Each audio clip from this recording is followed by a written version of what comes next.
Fictional? What the fuck?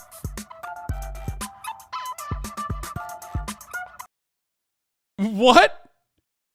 Dude, this video is on crack, dude. They have run out of things to cover, so they're running. They're doing this now.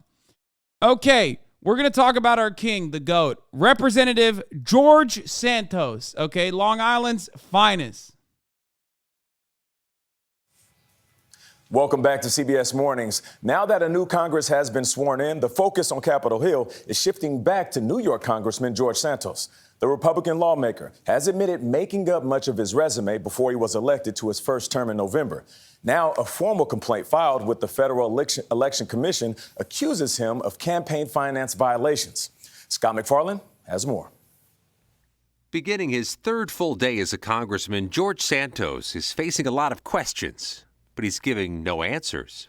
Mr. Santos, there's some campaign finance concerns and questions about your finances. Can you answer the campaign finance concerns? Personal space, please. A little personal space? Why don't you answer our questions, Congressman, you seem to be dodging questions about your finances. Santos has already been accused of lying about key parts of his life story, including his education, You got a nice little twink staffer, dude. work history, and claiming his grandparents survived the Holocaust is now the subject of a formal civil complaint to the Federal Election Commission. A nonpartisan D.C. watchdog group, the Campaign Legal Center, filed the complaint, questioning how Santos made a $700,000 contribution to his campaign, considering he previously reported earning about $50,000 a year. Your complaint is something pretty bold. 13 evictions, motherfucker. That's crazy. Oh, wait. No, 4 evictions, but he claimed he had 13 properties. I mean, dude, how did you let this guy become a fucking congressperson, man? The Democrats really dropped the ball so fucking hard, dude. It is hilarious. I love it. I'm so glad it happened. Congratulations to the Democratic Party, especially in New York. You did it. You did the damn thing. You did the dang thing. There's a possibility there was a foreign actor that was funding this campaign? I think it's always a possibility when someone appears to be going to great lengths to mask the true sources of their campaign's funds. That possibility is... Like, the New York Democratic machine is so busy fucking trying to, like, I don't know, find someone else to replace AOC and to ensure, like, that the Working Families Party doesn't have any fucking power in the state, that, like, they totally just did not look to their right at all. Like, there is no, can you turn on the cum music again? Can you turn on the animal cum music again? Yeah, that shit was kind of a beat, wasn't it? Okay, we're not. Okay. You spend your time digging into other people's lives. You are the worst type of loser. What?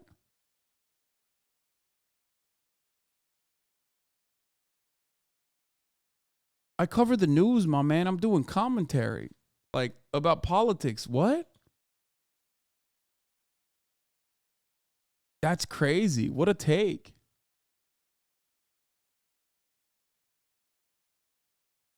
So should I, like, not cover that this representative in New York was, like, he was just like, what? That he was just lying about everything? Like, you don't think that that's interesting?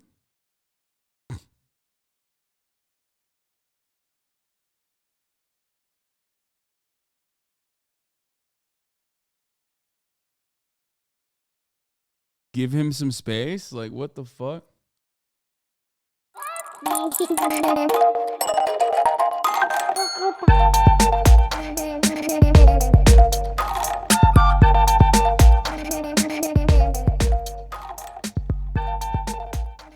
I love this song. It is so good. All right, let's continue.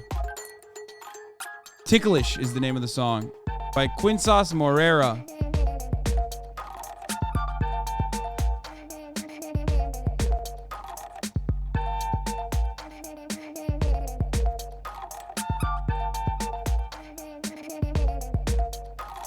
Doubly the case here because, as we know, Mr. Santos is wanted by Brazilian authorities, so he has some connection overseas.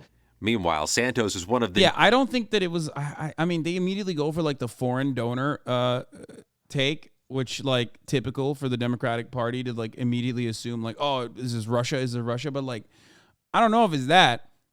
But, you know, there's plenty of Americans that would want to own a congressperson completely. You know what I mean? Like, but ultimately, it is very suspicious that he was able to fund the campaign with like $700,000 self-fund, as he claims, when he did not have that kind of money. It will be really funny when it comes out that it's SBF, though. You know what I mean? It will be funny when it comes out that like SBF or some kind of like crypto backer was the one who fucking dumped it into his campaign. You know what I mean? It would be funny. Anyway. Needed yes votes in the U.S. House last night to approve new rules to govern the House, now under Republican control. If he's convicted of campaign finance violations, is there anything? Yes. Oh, yeah. You will go to prison. Yes.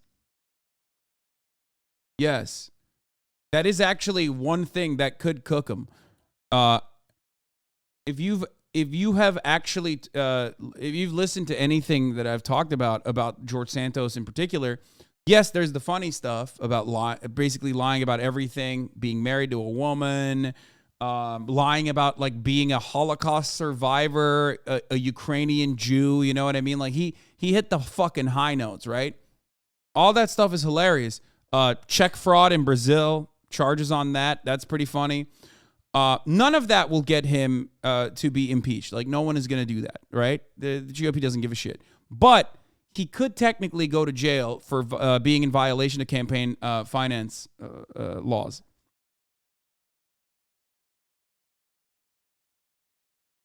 So that is definitely something he will go to jail for.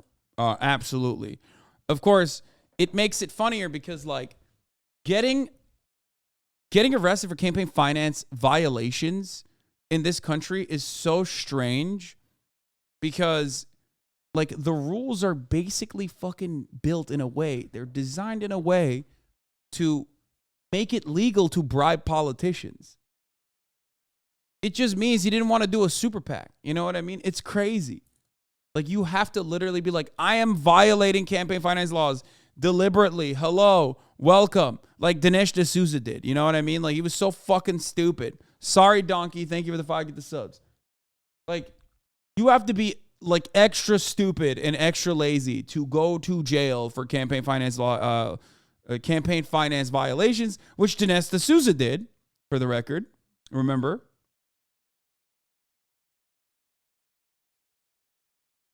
220, the nays are 213. The resolution is agreed to. Another narrow margin victory for new House Speaker Kevin McCarthy on his first order of business as Speaker. The House will be in order. The new rules approved last night give more members of the key committee positions to members of the House Freedom Caucus, the conservative members of the Republican conference. Also makes it easier to potentially oust Speaker McCarthy. Regarding that criminal investigation in Brazil of Congressman Santos, it's tied to an alleged incident of check fraud in 2008. Yeah, it's pretty funny. Anyway, here's some more details on George Santos. Apparently, on his old public cable show, he claimed his family fled Nazis and he believes everyone is Jewish. White man's responsible. That narrative you just said, the white man's responsible for everything. Little quick snippet here, not trying to claim Jewish heritage or anything, but my family is actually, my mother's father was Ukrainian, and I'm sorry, my mother's grandfather was Ukrainian, had his kids in Ukraine. My grandfather grew up Jewish. My grandfather, during the Soviet issues, escaped to Belgium, and then that was a good move. It was a great move. Met my grandmother, married, and crazy enough, the Nazis became a thing. Oh, of course. And that's when he said, oh my God, this is all over again. Yep. They converted to Catholicism, had their kids, raised them Catholic. And I'm Catholic, but that's pretty much little history of my family into Judaism, which I believe we're all Jewish at the end, because Jesus Christ is Jewish. And if you believe in Jesus, and we're all brothers in Christ, I mean. Damn, the Kanye jumped out on this. An updating list of George Santos's lies, deceptions, and fabrications. His religion, obviously, ding, ding, ding, noted that his campaign His grandparents fled Jewish persecution in Ukraine, settled in Belgium, and again fled persecution during World War II. His biography on his campaign website has since been changed. He described himself as a proud American Jew in documents of pro-Israel groups. He said that he never claimed to be Jewish, only Jew-ish. He said his grandmother told him he was Jewish but converted to Catholicism. The Forward looked into ancestral records and found evidence that Santos' maternal grandparents were born in Brazil before the Nazis rose to power in Europe.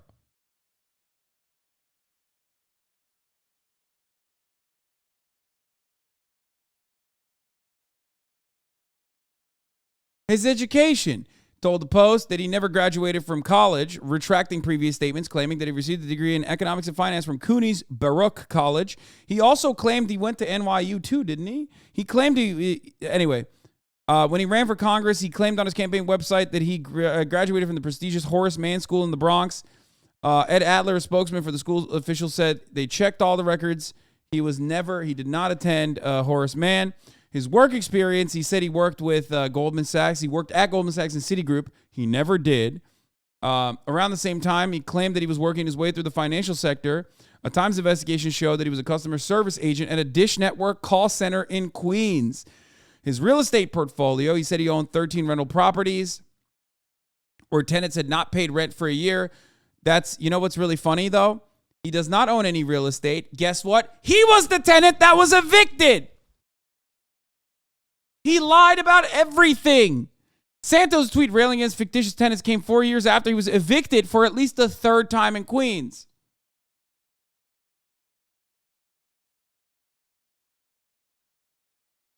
Okay.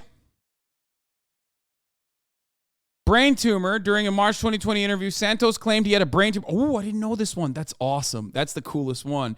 He said while his condition resulted in a lower immune system, he was still capable of fighting through a COVID-19 infection. He claimed the pandemic, which officially began the month he was interviewed, had been over-exaggerated. I'm just shocked that the proportion of that has been blown up just because I'm the perfect candidate to be, RIP, and it just didn't happen, Santos said at the time. He did not respond to claims verifying if he had a tumor or not. Oh, he lied and he said he hired people from the Pulse nightclub shooting. Okay? Santos claimed that 4 of his employees had died during the 2016 mass shooting at Pulse, a gay nightclub in Orlando, Florida, in which a single gunman killed 49 people and injured dozens. My company at the time, we lost 4 employees that were at the Pulse nightclub, Santos told Lara. This is a deja vu moment for me, not something that is really good even when going over because it just brings back such tragic memories. This level of bullshit has to be pathological? Yes, dude. It is, and it's fucking awesome. Okay? I'm sorry. You're just not goated, all right? You don't recognize greatness. A lot of people say LeBron lies, okay? LeBron. This guy lies like LeBron plays basketball. He is the LeBron of lying, okay? He's so fucking good. It worked. The real liar is this fucking guy, George Santos. Meanwhile, you're fucking still trying to say LeBron lies like LeBron wishes he could lie this hard. His mother's death. As of at least October, Santos' campaign website stated that his mother, Fatima DeVolder, was in her office in the South Tower of the World Trade Center on the day of the 9/11 attacks. The website says she survived the horrific events of the day, but unfortunately passed a few years later. However, an online obituary shows Santos' mother passed away more than 15 years after 9/11. He did not say she was in 9/11. No, he did. He responded to like a Chapo FYM Brazilian socialist whose name was like 9/11 was good or whatever. I don't know. I come for Mao. Yeah, I come for Mao. He's like one of the mods on Chapo FYM. And like his name, I think, literally was like 9/11 was good. America needs a second one or something. And he was like, I'm so offended by your name. I'm blocking you as someone whose mother died on 9/11. Here it is. There it is. 9/11 claimed my mother's life, so I'm blocking so I don't ever have to read this again. Oh, he said 9/11 was a victimless crime. That's what I come for Mao said. The funny thing is Bolsonaro's policy are the thing causing people to leave in the first place. Dude, I don't know what else he could lie about. Like maybe the top of the hour doesn't bring a 3-minute ad break. Would he lie about that? Except it will come regardless, much like many of the other lies, ultimately. But if you want to shelter yourself from the truth the 3-minute ad break that's coming right now. All you need to do is subscribe. You can subscribe for $5, or you can subscribe for free with a Twitch Prime by connecting your Amazon Prime account to your Twitch account, where you get 1 free Prime subscription a month. But ultimately, you know, that's coming regardless of whether or not George Santos lies about it. You can also get gifted a sub. You can get gifted a sub if you're lucky. Lilyflower03, thank you for the 3 gifted subs, allowing 5 gifted subs, allowing 5 people to no longer see the ads at the top of the hour. I'm gonna run the ad break now. I can't stop listening to this fucking dumbass animal cum song. Holy shit. Here's a 3-minute ad break now.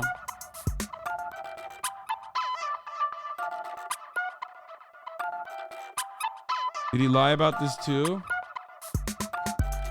What? To the people of NY3, I did in fact have a homosexual relationship with socialist Hassan Piker. Both heads are normal size, by the way. Yeah, it's true. Because he said my head sizes were normal, so I have to go along with it. Sorry. Yes, I did have a homosexual relationship with George Santos. I'll take it.